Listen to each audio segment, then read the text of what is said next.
Баяғыда түлкі мен аю болыпты. Олар күнде балық аулапты дейді.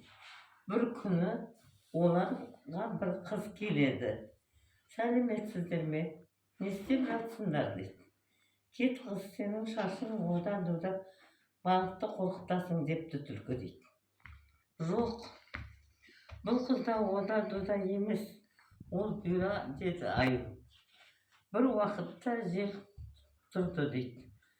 Жел тұрды, қар жауады дейді. Қыз тоңды. Аю өз аю өз тонын қызға береді дейді. Қыз үйіне келеді. Сен тонды қайдан алдың? Деді шешесі. Аю берді. Аю жақсы екен, оны қонаққа шақыр деді шешесі. Аю қызға қонаққа келеді.